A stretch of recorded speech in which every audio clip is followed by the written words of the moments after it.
doakan. So jangan tunggu lepas solat pun nak doakan. Bila teringat terus angkat tangan doa. Wow. Ini saya pesan kat diri saya. Sebab orang bercakap kena buat, kalau tidak dia memang Allah murka lah ya. So itu pun satu perkara yang kadang-kadang kita terpasang, video statiknya, adakah sebab signal tak kuat, tapi saya nampak signal saya kuat ya. So dia kata video statik mungkin ada masalah. Dengar je, tak payah muka Datuk mahal tu.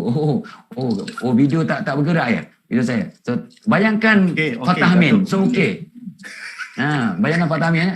Jangan bayangkan Coach Zul. Bayangkan Zul Arifin. Itu nampak macam muka saya. Coach Zul jauh ya. Jangan marah Coach Zul ya. So tu satu perkara lah. yang kadang-kadang kita terlepas pandang.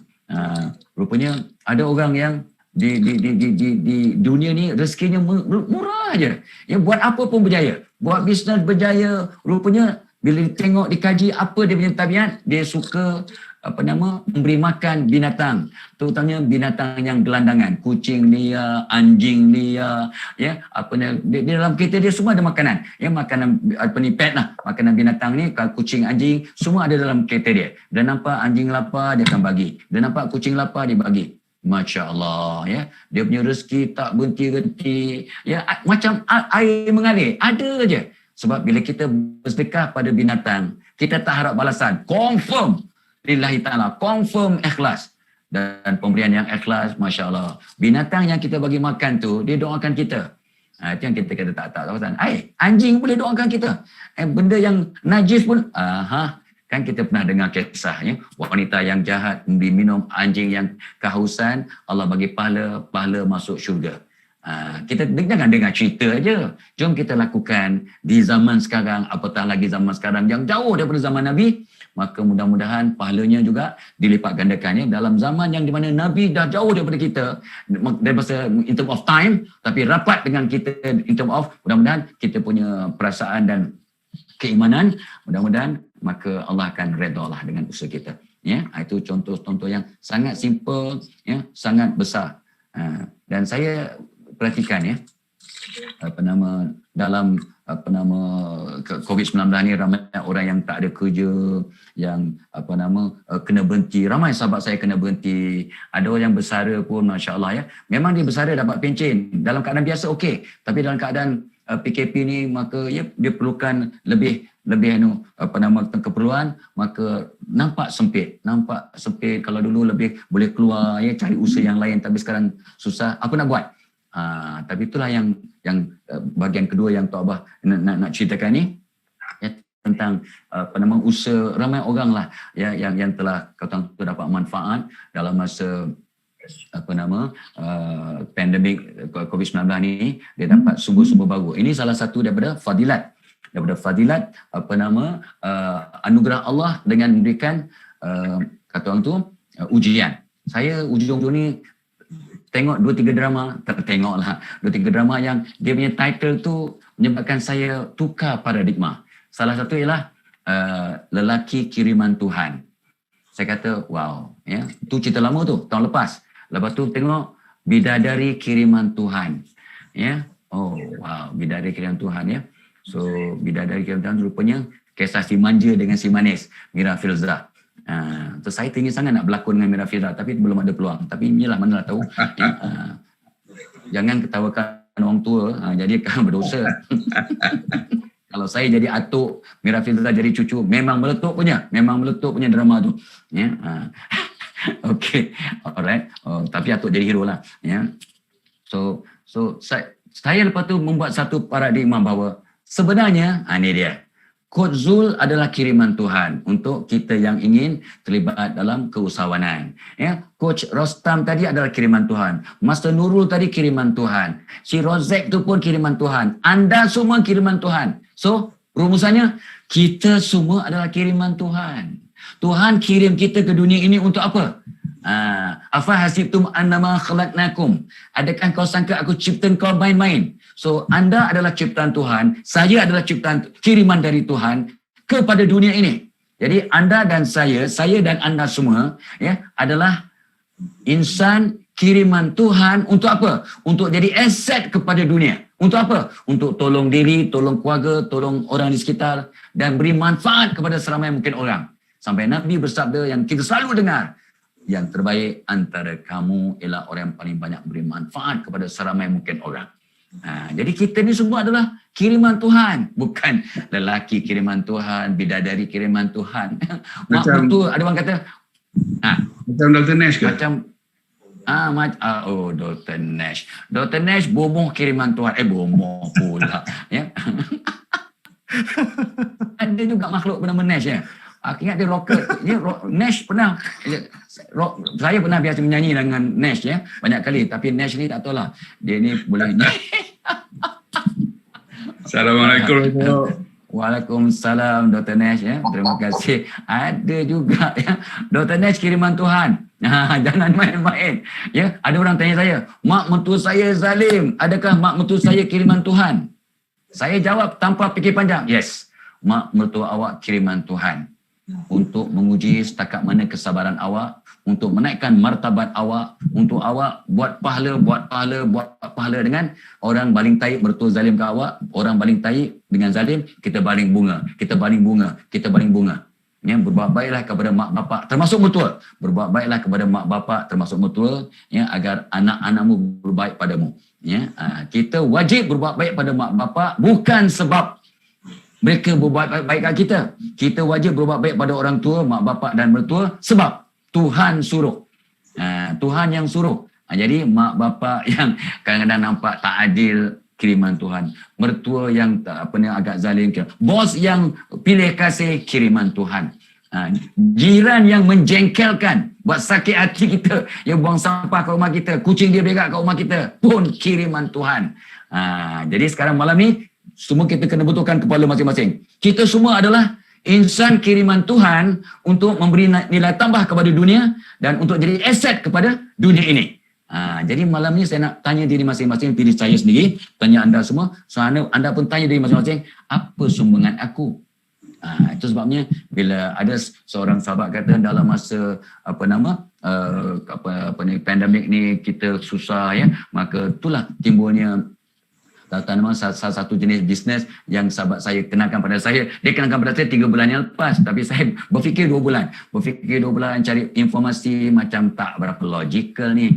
Ada ke bisnes dia tanpa pelaburan, tanpa apa-apa, tanpa menjual, boleh dapat income, passive income ya, antara RM80 sehari sampai RM5,000 sehari.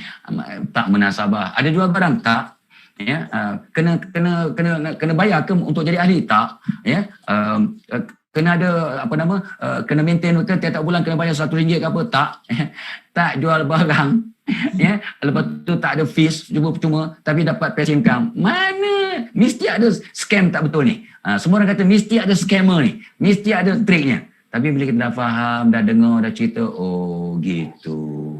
Ya, bila ceritakan pada ustaz pula, ustaz pun dengar, oh ini tidak ada unsur syubhah ni. Mudah-mudahan ni ada konsep hibah ni. Artinya berkongsi keuntungan dan sebagainya. Wow. Ini walaupun tidak disebut sebenarnya, panel syariah belum lagi mengatakan, oh ini gini, tapi pada dasarnya dia syariah compliant insya-Allah. So itu yang saya sangat kritikal ya, sebab bila saya nak terlibat dengan sebarang perusahaan ataupun bisnes ataupun usaha dalam bisnes ni, kena pastikan ianya halalan thayyiban, tidak ada syubhah, tidak ada unsur-unsur yang bercorak riba, takut-takut ya kita senang di dunia, sengsara di akhirat, tidak berbaloi. Dan saya seboleh-bolehnya tidak akan terlibat walaupun 1 sen pun dengan usaha yang kata tu ada unsur-unsur yang mencurigakan. Jadi bila saya dah kaji, study, dengar, bukan sekali, banyak kali dengar taklimat, saya dah, okey. Oh ini sistem ini nampak gaya bagus, ya, sistem ini nampak gaya adil, dan sebab sistem ini dia kena tolong-menolong. You takkan dapat income kalau tak tolong orang lain untuk sama-sama maju. Jadi kata, wah ini konsep yang sangat bagus ya. Allah akan tolong hamba-Nya selama hamba-Nya menolong saudaranya dengan ikhlas. Itu hadis sahih. Allah akan tolong kita selagi kita tolong orang lain. So saya nampak sistem ni ya, dalam yang dibawa oleh sahabat kita ni, maka bila kita tolong orang lain, ya, kita tolong orang lain untuk sama-sama, ya, membeli barangan. Kita punya modal, kita bukan ada modal. Tak ada modal pun. Mana ada bisnes tak ada modal? Tak ada modal. Modal tu bila kita beli barang untuk kita jual, untuk dapat keuntungan, itu modal. Ya, tapi kita cuma membeli. Kita cuma membeli barang yang kita kena beli. Ya, ada orang suka minum kopi, dia beli kopi. Ada orang yang terpaksa mandi pakai shampoo dengan pakai conditioner, dia pun beli shampoo. Ada orang perlukan ubat-ubatan, dia perlukan. Ada orang perempuan ke laki-laki suka perlukan skincare. Ya, ada orang nak gosok gigi, kita kena beli bros gigi, ubat gigi. Jadi sekadar membeli barangan yang diperlukan tiap-tiap hari macam biasa, tapi pada pasar raya yang khusus ini dan jadi ahli saja, ahli pun percuma, maka insya-Allah bila dia tolong ramai orang untuk sama-sama membeli, dia tolong memberikan maklumat, maka dia pun akan dapat passive income dan keuntungan untuk dikongsi, masya-Allah, ya. Dan ada sahabat yang sudah dapat sampai 2-3 ribu sehari, ya, 2,000 sehari, 1,500 sehari, just because dia telah memberitahu seramai mungkin orang untuk jom kita tukar cara kita punya kita punya habit untuk membeli di pasar raya biasa, belanja hangus habis, tapi kita berbelanja di pasar yang kita jadi ahli. Jadi macam kita ada share lah, sebab kita jadi ahli, dan ahli tidak boleh menjual. Kalau kita jual ke orang, kalau dapat tahu, kita akan dibuang, ditendang jadi keahlian. Tidak menjual. Kita cuma boleh membeli, dan beli barangan pula kualiti dia bertaraf antara bangsa dan harganya untuk nilai yang setara, harganya paling murah dalam pasaran untuk nilai yang setara. Remember that. Jangan kata, wih mahal lah. Tengok dia punya kualiti dan tengok dia punya amount. Tapi bila dia compare dengan yang lain, ianya jauh lebih murah. Masya Allah. Tapi orang yang nak fitnah memang macam-macam lah fitnah dia. Sebab dia tak dapat maklumat yang jelas, dia dengar kabar-kabar angin, dia pun sampaikan. So ingat, menyampaikan sesuatu yang kita belum tabayun atau belum kita siasat adalah satu pembohongan, berdosa. Menyampaikan benda yang kita terima tanpa kita siasat, kita sampaikan ke orang lain tak siasat, berdosa. Sebab macam berbohong. Jadi kita kena siasat, kena tabayun, kena cek, ya. Dan selalu kita dipesan oleh para ulama, sampaikan yang baik-baik, ya. Kalau tak ada benda yang baik-baik, jangan cakap apa, diam, lebih baik diam. Jadi dalam konteks itu, jadi ramailah kawan tanya, ada ke? Yes, ada. Dan bila saya terlibat, ya, saya dengar, saya tolong kawan, ya, ada. Ya. Coach Zul pun dah dapat dah. Dia pun dah dapat passive income dia. Jadi di sinilah salah satu daripada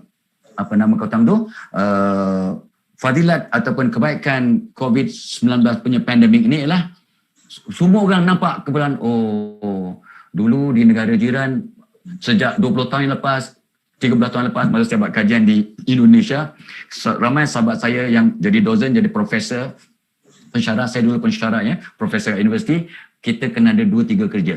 Ya, pagi kita mengajar, petang bawa taksi ke ataupun buat benda lain untuk mencukupkan sara hidup. Tapi sekarang di Malaysia, sebab pandemik punya pasal, kita dapati bahawa Masya Allah ada orang kena buang kerja ataupun kena potong gaji, kena WSS dan sebagainya. Maka kita nampak keperluan untuk ada sumber pendapatan kedua, ketiga dan seterusnya untuk menampung keperluan. Bukan nak hidup bergaya, tapi menukar gaya hidup. Bukan sekadar untuk sara hidup, tapi menukar gaya hidup supaya selesa, ya, diberkati Allah dan dapat menyumbang. Sebab anda dan saya adalah insan kiriman Tuhan kepada dunia ini. Ingat, all of us are insan kiriman Tuhan. Jadi mulai malam ni kena betulkan konsep diri dan yakin bahawa aku ni penting untuk dunia ini. Jadi apa sumbangan aku? Jadi untuk menyumbang, kita kena betulkan gaya hidup kita.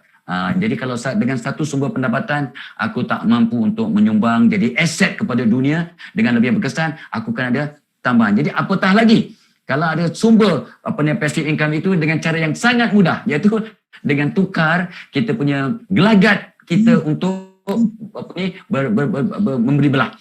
Dulu kita beli kat pasar raya biasa, sekarang kita pergi kat yang disebut sebagai pasar raya Atomi, ya. Semua orang dah tahu, banyak dah tahu. Atomi ni satu kata orang konsep yang sangat bagus, ya, di mana mudah-mudahan dia tengok dia punya skim tu, semua orang yang mengkaji insya-Allah ianya syariah compliant, tidak ada unsur penindasan, ya, harganya pun sangat berpatutan dan untuk orang yang jelas ya, sesuai untuk orang yang maaf ya, orang yang miskin B40 pun boleh terlibat ya, boleh terlibat ya. Ada orang yang mampu ya beri minimum RM100 saja ya untuk jadi ahli.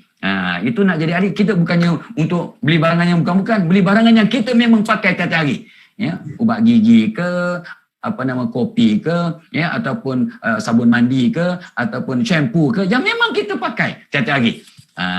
Jadi itu sebabnya saya boleh tengok, wow, ini satu perkara yang sangat bagus dan sangat dah zalim kita kalau dah tahu tapi kita tak sebarkan pada orang lain untuk sama-sama dapat manfaat. Dan ada 30 days money back guarantee, artinya dia punya yakin tentang kualitinya, sampai kalau tak suka pulangkan, no question asked, dia akan refund.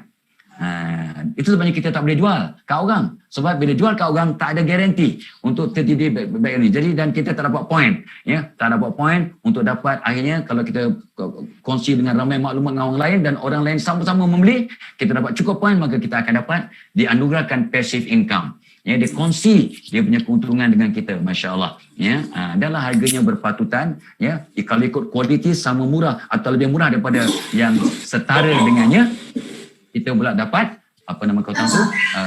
passive income ya. Dan passive income ini insya-Allah ya sangat-sangat ada penting dalam keadaan sekarang ini ya, dalam keadaan sekarang. Sebab ingat prinsip asas yang saya sebut tadi tu, ada 5 jenis kehidupan. Kita bukan nak sekadar cari sara hidup, ni bukan tamak, bukannya nak pentingkan diri, bukan ya, tapi kita nak tukar gaya hidup, bukan nak sara hidup, tapi nak tukar gaya hidup yang mardatillah, yang Allah redha. Artinya kita selesa, kita nak beribadah pun selesa, nak pergi Mekah ada bajet, nak pergi umrah ada bajet ya, nak bersedekah ada bajet, kalau anak nak minta ya benda yang perlulah nak makan lebih sikit ada bajet. Ini yang kita nak tukar gaya hidup, bukan sekadar mencari sara hidup. Itu sebabnya kita kena tukar cara berfikir ya, untuk kebaikan bersama, dengan syarat sentiasa nak cari redha Allah, mardatillah. Jadi kita tak akan sesat, kita tak akan rugi, kita tak akan kata orang tu dipersoalkan nanti. Sebab apa yang kita buat, masa kita, harta kita akan dipersoalkan bila di alam barzah sampai ke padang mahsyar. Jadi itu yang takutnya. Ini penting sangat. Terima kasih Fuzia Jaafar. Dia pun dia rumuskan apa yang kita ketahui. So adik-adik, siapa-siapa yang nak terlibat dengan bisnes ini, bolehlah hubungi Coach Zul ya, dan kawan-kawan tu, bagi nama mereka akan beri penerangan. Dan bila dah dapat penerangan tu, terpulang pada anda. Ingat, skim ini tidak ada scam, tidak ada penipuan. Awak tak boleh ditipu sebab you tak keluarkan duit pun. Macam mana orang nak tipu awak? Orang kata, macam ini penipu ni semua. Nak tipu macam mana, you tak bagi duit kat siapa-siapa pun. You kalau keluarkan duit pun nak beli barang yang you nak pakai. Ubat gigi ke, sabun mandi ke, kopi ke, ubat-ubatan ke, koyok ke. Ya, ada orang nak suka tempat koyok ya. Koyok ni masya-Allah, koyok dia pun ada tanda logo halal. Koyok dia pun masya-Allah. Ya, dan saya dengar khabar sahabat-sahabat, isteri saya dah minum, sebab saya tak minum kopi. Isteri saya minum kopi, sedap, dia kata sedap. Ya, dan satu paket cuma 70 sen tapi sedap, kata isteri saya. Anak perempuan saya berkata sedap bah, very good. Ini standard yang kedai mahal. Saya cuma senyumlah sebab saya tak minum kopi, saya minum teh. Jawa ya, itulah. So insyaAllah saya tahu yang lain. Nash pun Jawa juga, tapi dia dengar khabar minum kopi juga ya. Dr. Nash Jawa ke? Saya Jawa biasanya handsome, tapi itulah. Okay, so itu dia untuk mereka yang minat untuk terlibat dengan skim pembelian di pasaran Atomy ini. Masya-Allah, saya amat galakkan lah ya. Dan sebabnya orang B40 skincare dia, itu pasal jadi handsome. Okey, makan tempe okeylah, makan tempe akan lebih handsome insya-Allah. Macam Coach Latif tu, pakai skincare. Pakai apa tu? Macam Coach Latif pakai skincare. Oh, Coach Latif pakai ya. Oh, Latif. Ya, saya tak nampak mana, cuba tengok muka Coach Latif. Mana, sebab saya biasanya tengok muka saya kenal peribadi. Mana Coach Latif? Cuba onkan video dia. Saya tak nampak ya. So Coach Zul di situ dah padam. Mana orang yang saya semua tak Ada ni. Dah pakai skincare. Ada ni Datuk. Itulah. Memang subhanallah, dia punya skincare sangat luar biasa lah ya. Sangat luar biasa, dan ialah kalau dibandingkan dengan jenama-jenama lain memang yang termurah dalam pasaran, dan memang sangat luar biasa. Masa Nurul pakai skincare juga ya. Okey, belum lagi tu. Jadi kalau pakai lagi mengancam. Ingat you dengan Nilofa nanti susah. Patutlah macam-macam. Allah Datuk. Ya, ada sikit, sikit-sikit lah.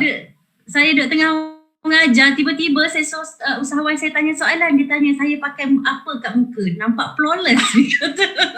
Wow. Tergambar saya Datuk. Itulah. Sebab gambar ni nampak tak apa je lah. So bukan salah you, salah gambar. So salah ni.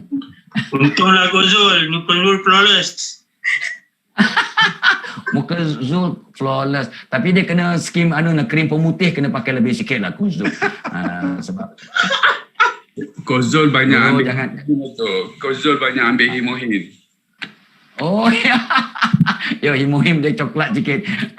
So itu pun satu lagi ya. Himohim tu saya dah ambil 2 bulan ya. Dah 2 bulan saya ambil Himohim lebih ya. Saya nampak ya, dulu lutut saya memang teruk, sekarang alhamdulillah lah makin mudah sikit naik tangga turun tangga. So alhamdulillah, syukur sangat. Dan Himohim ni tengok dia punya kegunaannya untuk kesihatan secara umum. The whole body system dia akan repair ya, dengan izin Allah. Semua dengan izin Allah, kita ikhtiar. So saya sangat suka lah. Bantu tu. Ya. Nanti saya Sekali? bantu Himohin. Tu dia.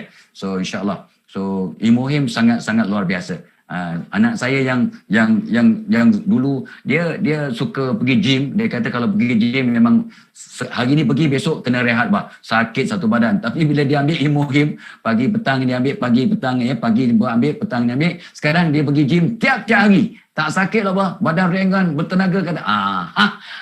So dia umur 36 tahun, dia sangat happy. So dia yang betul-betul menyokong Himohim ni.